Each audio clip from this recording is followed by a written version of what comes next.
po, Madam Chair, ang laki po ng budget ng House of Representatives, no? Nasa 30+ billion. Halos kasing laki lang siya ng DOST. So bakit hindi po natin siya idaan sa pre-plenary hearing? Kasi dapat natin malaman kung paano ginastos yung budget ng House noong 2025, paano ginagastos yung 2026, at ano po yung basihan ng 2027 budget proposal. At kadalasan, nagpropose po ang House ng insertion na mas malaki pa doon sa original budget. Just like 2026, no? 16 billion lang po ang NEP natin, pero ang total budget is 35 billion. So mas malaki pa. Tapos hindi man pinipresent. Paano po kami magtatanong sa plenary kung hindi man present po sa budget briefing yung mga pinagkagastusan? So I would like to request, kung wala namang legal exemption o constitutional provisions that exempt the House of Representatives, we must go through exactly the same process as other departments. Dapat po ipresenta po yung budget ng House of Representatives kung wala po tayong tinatago. Definitely po, Kong Toby, definitely wala po tayong tinatago. As was the case last year when the budget of the House was presented during plenary, tinayuan po ng isa po sa ating mga Vice Chairpersons, si Vice Chair Maricar Zamora, tinayuan niya po yung budget ng Congress of the Philippines, and we opened the deliberations on that. But if the request of the Honorable Chanco is to do a pre-plenary for Congress, we will submit that to for consideration of the House leadership. Because usually naman po, it's something like it's not just the Congress of the Philippines budget. As I mentioned before, there are a lot of OEOs na other executive offices na hindi na po natin dinadaan sa plenary. So we will definitely submit that for the consideration of the House leadership. Madam Chairman, why do we have to submit it? This is about transparency. This is about the budget of the House. May question na nga kung bakit MOOE natin by by certification. So bakit hindi natin ipakita kung paano ginastos? Yan lang naman ang tanong eh. Yes or no? Yes po. We are one with you, Representative Chanco, in Ma'am, you're one pushing with me, for but transparency. you're circling around the question. So I want to know, bakit ayaw natin i-pre-plenary yung budget ng House of Representatives? Kong Toby, just to be very clear, we are not saying no. We are saying that this is not a decision that I can make right now. That is subject to the consideration of the House leadership. So again po, I am not saying no.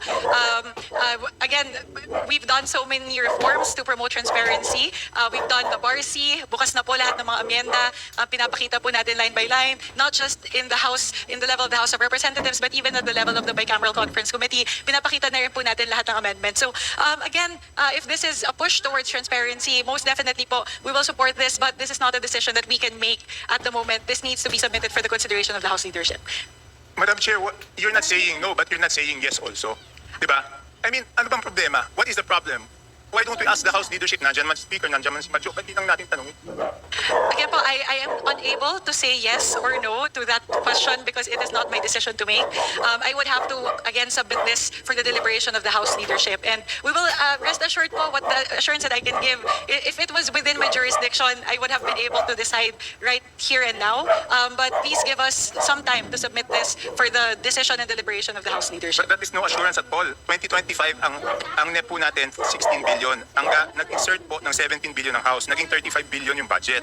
2026, ganun din. 17 billion ang NEP, 27 billion ang GAA. So ibig sabihin nag-insert ulit ng 10 billion. Tapos ayaw natin dumaan sa pre-plenary.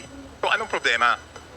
Kong Toby, I would like to reiterate that this is not an insertion. This was deliberated in the plenary. Although there was no pre-plenary for the budget of the Congress of the Philippines, the deliberations on the budget of the Congress of the Philippines was opened up during the plenary. All members were given the opportunity to propound questions to the budget sponsor last year. So although there were no pre-plenaries for the Congress of the Philippines in the past budget hearings, meron pong pagkakataon ang lahat po ng mga miyembro na suriin yung budget ng Congress of the Philippines pagdating po ng plenary deliberation. So if again the request is to have a pre-plenary for the Congress of the Philippines budget for this year, I will most definitely po, the assurance that I can give at the moment is that I will submit it to the wisdom of the House leadership.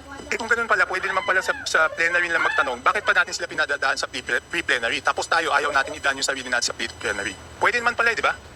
Kung yun nasagot nyo, kasi last year, gano'n, yung House hindi duman sa pre-plenary, tapos sinagot lahat ng tanong sa plenary. Eh bakit lahat ng departamento pinadadaan natin tapos tayo hindi? Anong pagkakaiba? Madam Chair, point of order. Go ahead, Par. Before I respond, yes, My good friend Representative Tony Toby Chanco is talking about our pre-plenary actions that we can take up amongst ourselves and not waste time with a lot of members who are ready to talk and debate issues regarding the DBCC.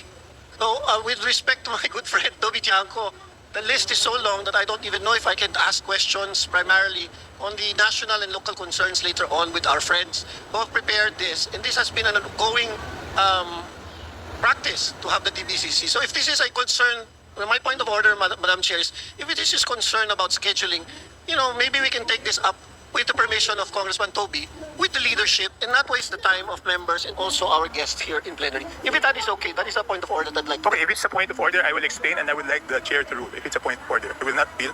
I'm just saying, kanina po sinabi, 11 trillion po ang sinabmit. Binawasan po lahat ng departmento, hindi po dapat ibawas sa time ko yun. Kasi point of order po yan.